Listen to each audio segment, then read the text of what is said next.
Science Galaxy के मंच पर एक बार पुनः आप सबका स्वागत है।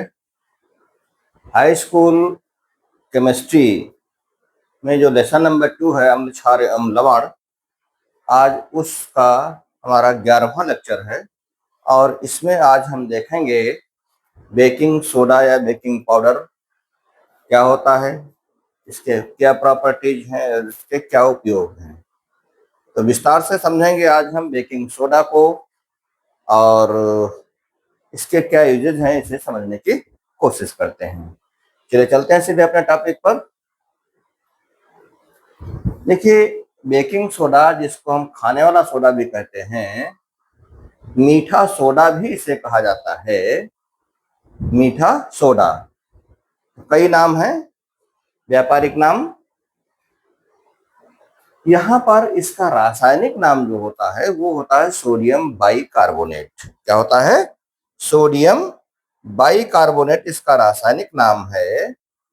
और एक और नाम है जिसे हम सोडियम हाइड्रोजन कार्बोनेट भी कहते हैं, सोडियम हाइड्रोजन कार्बोनेट। ठीक है, तो दो नाम है इसके रासायनिक, सोडियम बाइकार्बोनेट या सोडियम हाइड्रोजन कार्बोनेट। अब बात करते हैं इसके अणुसूत्र की। तो अणुसूत्र होता है, सोडियम बाइकार्बोनेट का अणुसूत्र होता है NaHCO3। NaHCO3 sodium hydrogen carbonate या सोडियम बाइकार्बोनेट। अणुभार इसका 84 होता है। कहां से होता है इस बात को समझ लेते हैं। सोडियम का होता है 23 परमाणु भार, तो हम यहाँ पर 23 तो हमारा हो गया सोडियम का। हाइड्रोजन का कितना होता है 1, कार्बन का कितना होता है 12 होता है, ऑक्सीजन का कितना होता है 16। तो 16 गुणे 3 परमाणु है इसके ना, तो 16 गुणे 3 यानी 16 3 48। तो इन सब को जोड़ोगे तो कितना हो जाएगा 84 हो जाएगा। ठीक है,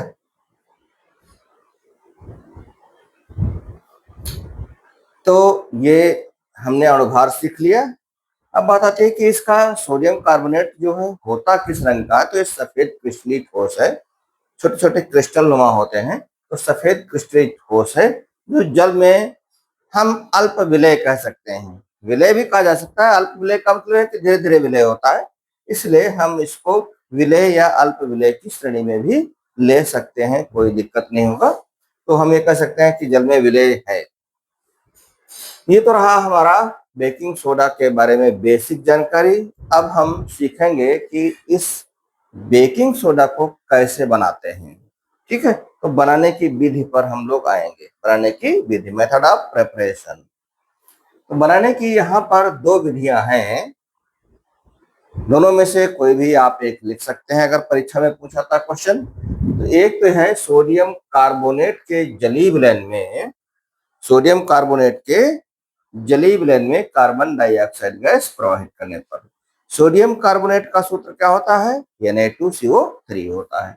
तो Na2CO3 के जलीय विलयन में, जलीय माने जल, इसमें हम मिलाएंगे।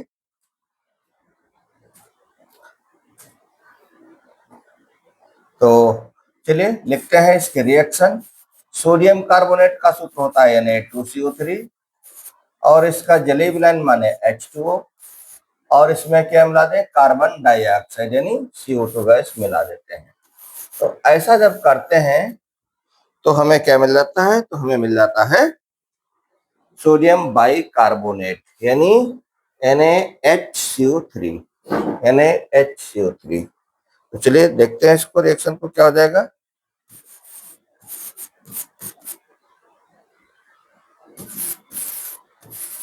अगर हम 2 मॉलिक्यूल्स लगा लें तो देखिए आपको क्या मिल जाता है।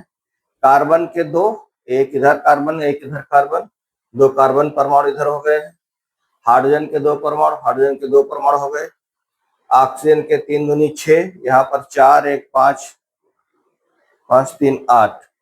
ठीक है, तो 2 1 3, सॉरी 2 1 3, 3 और 3 6 ऑक्सीजन के हो गए, सोडियम के 2 हो गए, सोडियम के 2 गए।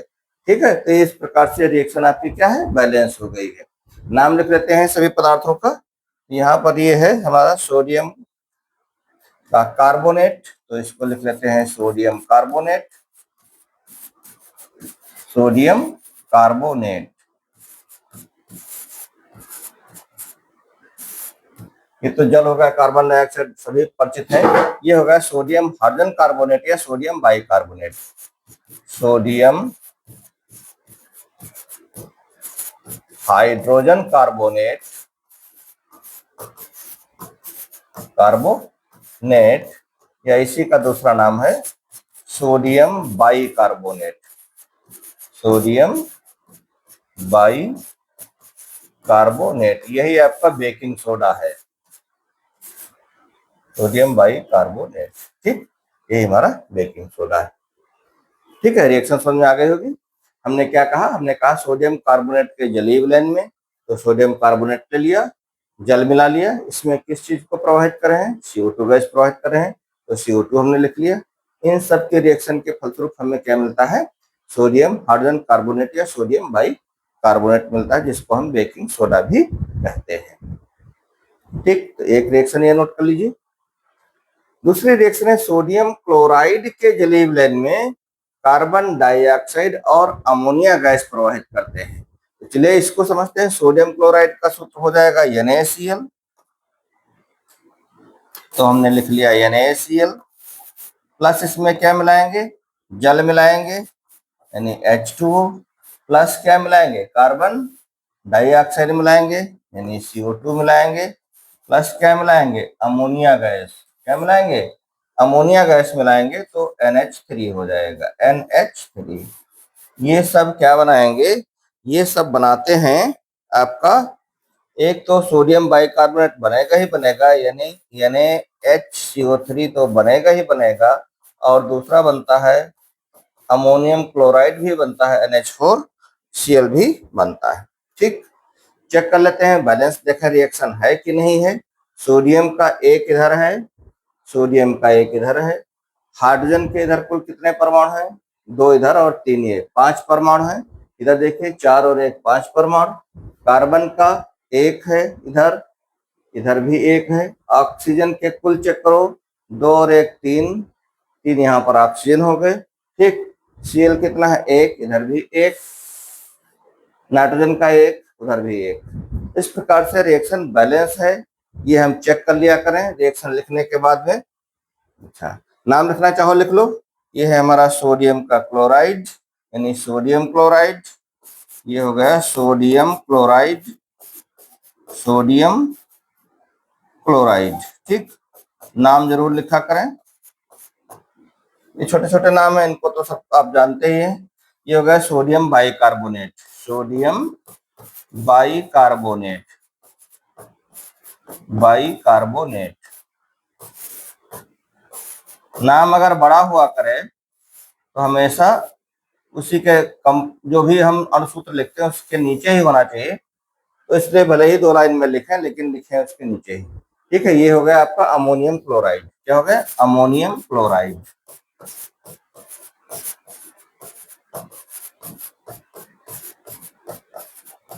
Ammonium chloride. तो इस प्रकार से आपने बनाने की 2 विधियां देखा।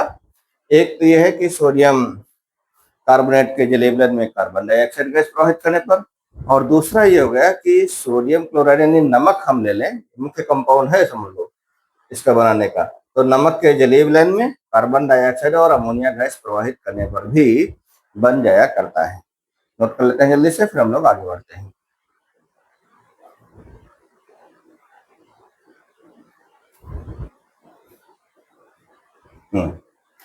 अब बात आती है इसकी फिजिकल प्रॉपर्टीज क्या है, भौतिक गुण क्या है।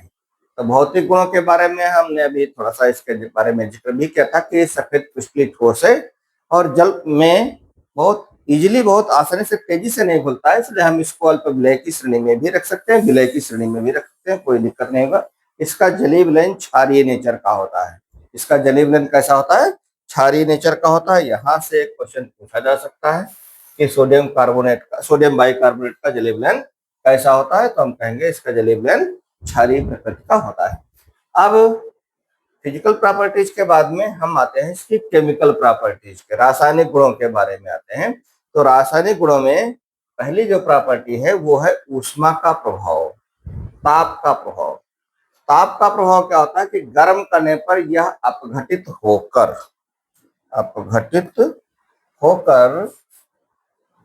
सोडियम कार्बोनेट एवं कार्बन डाइऑक्साइड गैस देता है। यानी अगर हम इसको हीट कर दें तो ये फिर क्या बना देगा, जिससे उत्पन्न हुआ था वही चीज बना देता है। तो रिएक्शन इसकी हो जाएगी, चलिए देखते हैं रिएक्शन क्या हो जाएगी। 2 मॉलिक्यूल्स ऑफ ले लेते हैं सोडियम बाइकार्बोनेट यानी NaHCO3।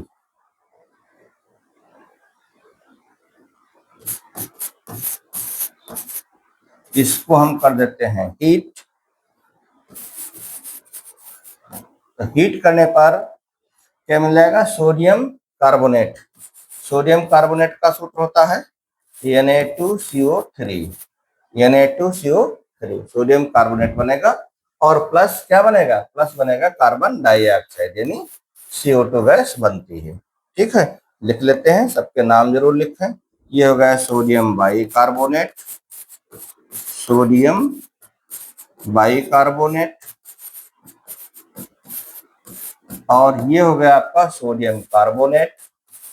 सोडियम कार्बोनेट हो गया, और ये हो गया कार्बन डाइऑक्साइड, कार्बन डाइऑक्साइड। ठीक है,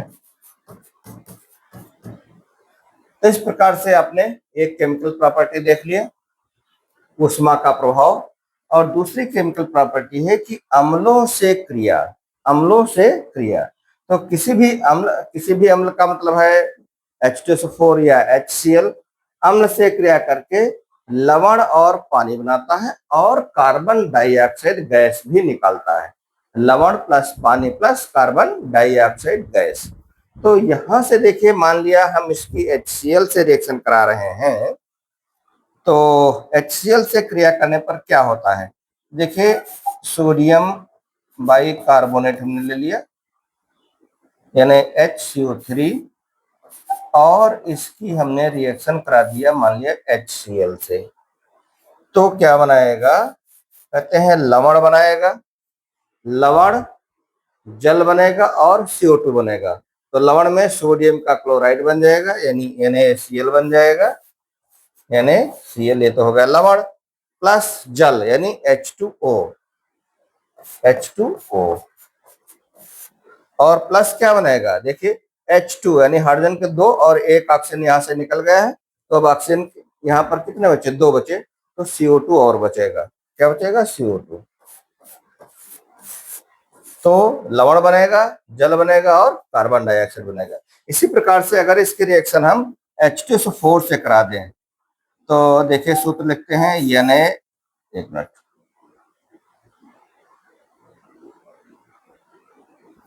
इसको हम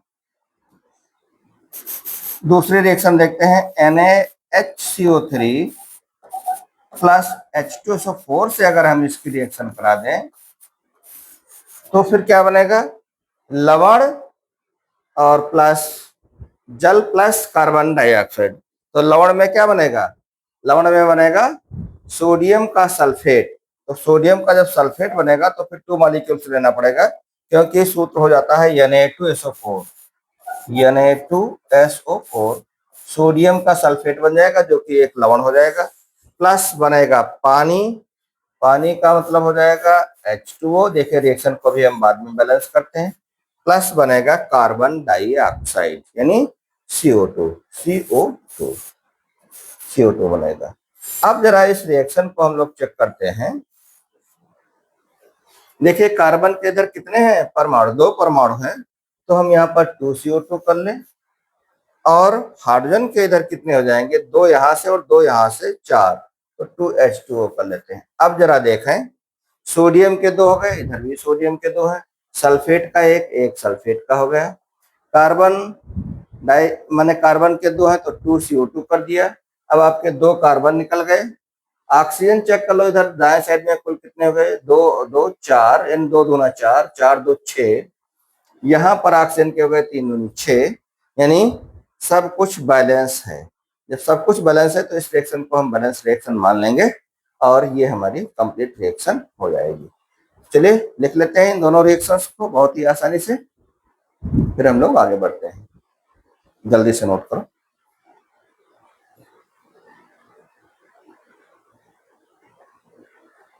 नोट हो गया होगा। अब हम देखते हैं इसके उपयोग क्या है। तो उपयोग में सोडियम हाइड्रोजन कार्बोनेट का उपयोग हमारे घरों में अनेक प्रकार के स्वादिष्ट खस्ता पकौड़े बनाने में किया था। कभी कभी इसका उपयोग खाने को शीघ्रता से पकाने में भी किया जाता है। खाना जल्दी पके इसलिए इसका उपयोग किया जाता है। फिर बेकिंग पाउडर बनाने में भी इसका मुख्य उपयोग होता है, जो कि बेकिंग सोडा यानी सोडियम हाइड्रोजन कार्बोनेट एवं टार्टरिक अम्ल जैसा एक मंद खाद्य अम्ल का मिश्रण होता है। जब बेकिंग पाउडर को गर्म किया जाता है या जल में मिलाया जाता है तो फिर क्या होता है, जैसे हमने कोई बेकिंग पाउडर ले लिया और इसको हमने जल में अम्ल में मिलाया। अम्ल से क्या मिलेगा, H+ आयन मिलते हैं। तो H+ आयन से क्या होता है कि ये CO2 और H2O और अम्ल का सोडियम लवण बना देता है। ऐसा करने पर क्या निकलती है, कार्बन डाइऑक्साइड गैस जो रिलीज होती है, वो कार्बन डाइऑक्साइड गैस जब रिलीज होती है तो वो जो है वो क्या नाम जो भी केक होता है या डबल रोटी होती है, इसको जो फुलाने का काम करता है। तो देखिए, जब हम सोडियम बाइकार्बोनेट को किसी अम्ल के साथ में मिलाते हैं तो वहां से क्या निकलती है, कार्बन डाइऑक्साइड गैस निकलती है, जल बनता है और अम्ल का सोडियम लवण बनता है। फिर क्या होता है कि जो कार्बन डाइऑक्साइड होती है वो पाव रोटी या केक या खमीर को उठाया जा सकता है और इसे मुलायम और स्पंजी बनाया जा सकता है। यानी इस गुण का उपयोग हम स्पंजी और मुलायम बनाने में करते हैं पाव या केक को। इसके अलावा सोडियम हाइड्रोजन कार्बोनेट का उपयोग हम एंटासिड के रूप में भी कर सकते हैं, यानी एंटी एसिड, यानी एसिड को कम करने। कुछ लोगों में एसिडिटी की समस्या हो जाती है, क्योंकि हमारे जो आमाशय होता है ना, तो उसमें कौन सा एसिड स्राव होता है, हाइड्रोक्लोरिक एसिड HCl बनता है। तो ज्यादा एसिड जब बनने लगता है तो फिर अगर हम इसका उपयोग कर लेते हैं, पानी के साथ में ले लेते हैं, तो फिर ये क्षारीय होने के कारण अम्ल को उदासीन कर देता है और राहत पहुंचाता है। तो इसलिए इसको हम प्रति अम्ल या एंटासिड के रूप में हम इसको इस्तेमाल कर सकते हैं। क्षारीय होने के कारण यह पेट में अम्ल की अधिकता को उदासीन करके राहत पहुंचाता है।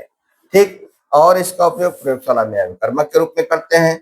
कच्चे दूध को फटने से रोकने में, यानी जल्दी फटे ना कच्चा दूध, इसलिए इसका उपयोग कर लेता, थोड़ी मात्रा में डाल दिया जाता है तो दूध फटता नहीं। इसके अलावा चर्म रोगों के उपचार में भी इसका उपयोग किया जाता है। तो आपने आज बेकिंग सोडा के बहुत से उपयोग देखे, बनाने की विधि देखा, केमिकल प्रॉपर्टीज देखा, तो काफी कुछ आपने सीख लिया आज बेकिंग पाउडर या बेकिंग सोडा के बारे में। ठीक है, आज के लिए इतना ही। फिर मिलते हैं अगले वीडियो में नई जानकारी के साथ में। धन्यवाद।